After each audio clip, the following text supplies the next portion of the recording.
అయ్యన్న పాత్రుడు స్పీకర్గా ఎన్నికవడం ఉత్తరాంధ్ర ప్రజలకు దక్కిన గౌరవమని హోంమంత్రి వంగలపూడి అనిత హర్షం వ్యక్తం చేశారు. అయ్యన్న పాత్రుడు స్పీకర్గా ఎన్నికవడం ఉత్తరాంధ్ర ప్రజలకు దక్కిన గౌరవమని హోంమంత్రి వంగలపూడి అనిత పేర్కొన్నారు.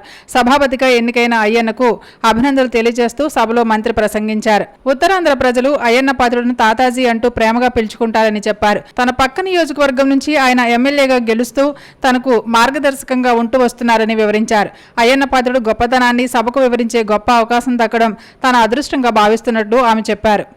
ప్రజలందరికీ కూడా ధన్యవాదాలు, నమస్కారాలు తెలియజేసుకుంటున్నా. 7 సార్లు ఎమ్మెల్యే, 5 సార్లు మంత్రి, 1 సారి ఎంపీ, ఇన్నిసార్లు రాజకీయ జీవితం గడిపినా కూడా ఎక్కడా కూడా భూతద్దం పెట్టి ఎతికినా కూడా ఒక మచ్చ కూడా కనిపించక, కేసు పెట్టాలని ప్రయత్నం చేసినా కూడా ఏమీ కనబడక, నిర్భయ యాక్ట్లు పెట్టుకునే స్థాయికి దిగజారిన ఆ గవర్నమెంట్లో కూడా ఎదురుడి నిలబడిన ధీరుడు మా అయ్యన్న పాత్రుడు గారు, మా తాతాజీ గారు.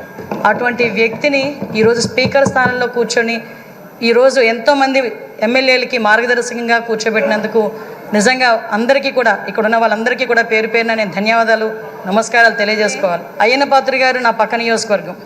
ఎప్పుడూ కూడా గురువు గారిగా నేను రాజకీయాల్లోకి వచ్చినప్పుడు కొత్తగా ఉన్నప్పటికీ కూడా ప్రతి ఒక్క విషయంలోని కూడా మమ్మల్ని గైడ్ చేసి ఈరోజు ఈ పొజిషన్కి తీసుకురాగలిగారంటే ఆ రోజు అయ్యన్న పాత్రుడు గారు ఇచ్చిన స్ఫూర్తి. ఈ ఎన్డీఏ గవర్నమెంట్ కానీ తెలుగుదేశం పార్టీ గవర్నమెంట్ కానీ ఒక సామాన్యులను తీసుకొచ్చి శాసనసభలో కూర్చోబెట్టి శాసనాలు తీర్చిదిద్దే విషయంలో ముందు కూర్చోబెడుతున్నారన్న విషయాన్ని తెలియజెప్పడానికి ఒక విషయం చెప్పాలి. 2004లో నేను టీచర్గా నర్సీపట్నంలో పనిచేస్తున్నా. ఆ టైంలో గౌరవ స్పీకర్ గారు అక్కడ ఎమ్మెల్యే. ముఖ్యంగా మీరు చాలామంది ఇప్పుడు చెప్పారు, 40 సంవత్సరాల సుదీర్ఘ రాజకీయ చరిత్ర, ఎక్కడా కూడా మచ్చలేదు. ఎన్నో పోర్ట్ఫోలియోలు చేశారు, ఎంపీగా చేశారు. అతి ముఖ్యంగా ఒక సామాన్యుడికి అతి దగ్గరగా ఉండి కార్యకర్తకి భరోసాగా నిలబడి అయ్యన్న పాత్రుడు అంటే ఒక బ్రాండ్గా నిల్చున్న వ్యక్తి మీరు. ఇవన్నీ జరగడమే కాకుండా మొన్న 2019 అంటే ఇంతవరకు మనం ఎంతవరకు పనిచేసామనేది ఒక ఎత్తు అయితే 2019 నుంచి 2024 వరకు ఉన్న పీరియడ్ని మనం ఒక బ్లాక్ పీరియడ్ కింద తీసుకోవాలి రాజకీయ చరిత్రలోనే. ఒక శాసనసభ నడిపించడం చేత కాదు, ఒక అడ్మినిస్ట్రేషన్ చేయడం చేత కాక ఒక నియంత పరిపాలనలో ఆంధ్రప్రదేశ్ రాష్ట్రం అట్టడుగుపోయిందన్న సంగతి మనందరికీ తెలుసు. చాలా సందర్భాల్లో తమరితో కూర్చునేటప్పుడు కూడా నేను ఇన్ని సంవత్సరాలు రాజకీయంలో ఉన్నాను కానీ ఇలాంటి ముఖ్యమంత్రిని చూడలేదు అని ఒక్కొక్క సందర్భంలో మీరు మీ భాషలో చెప్పిన సందర్భాన్ని కూడా ఇక్కడ గుర్తు చేసుకోవాలి. ఎందుకంటే 40 సంవత్సరాల రాజకీయ చరిత్రలో మీరు ఎక్కడా కూడా ఒక మచ్చ లేకుండా మీ రాజకీయ ప్రస్థానం మీరు వెళ్తున్నారంటే అక్కడ మీ సతీమణిగా ఉన్న పద్మావతమ్మ కానీ, మీ కుమారులుగా ఉన్న విజయ్ రాజేష్ గారు కూడా, మా కుటుంబ సభ్యులందరూ కూడా మీకు సపోర్టివ్గా నిలబడ్డాం. లాస్ట్ 5 ఇయర్స్లో మనం చూసుకుంటే విజయ్, రాజేష్, అమ్మ ఈ ముగ్గురు కూడా ఎంతో బాధపడ్డారు. రాజకీయంలో ఉన్నందుకు మనం బాధపడడం, మనం ఆ ప్రాబ్లం ఫేస్ చేయడం అనేది ఒక ఎత్తు అయితే ఎక్కడా కూడా తొనకకుండా వెనకకుండా మీకు సపోర్ట్ చేయటం. ఆఖరికి ఎంత దారుణం అంటే మనవరాల్ని కూడా ఇంట్రాగేట్ చేశారు పోలీసులు వచ్చి. చిన్న పిల్ల 3 సంవత్సరాల పిల్లని కూడా ఇంట్రాగేట్ చేసి ఆ అమ్మాయిని కూడా భయకంపితులను చేశారు. అటువంటి సిచ్యువేషన్లో కూడా ఎక్కడా కూడా కదలలేదు.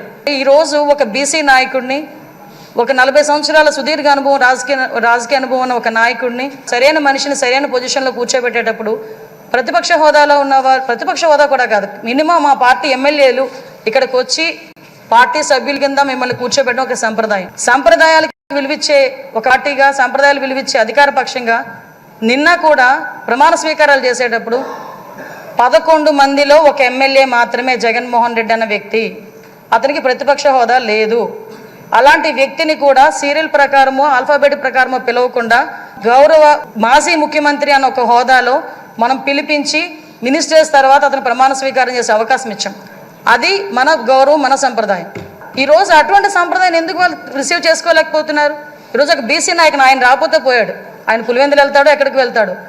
మిగతా సభ్యులను కూడా పిలిపించి కూర్చోబెట్టి మిమ్మల్ని ఆ స్థానంలో కూర్చోబెట్టని పిలిపించుంటే ఎంత గౌరవంగా ఉండేది.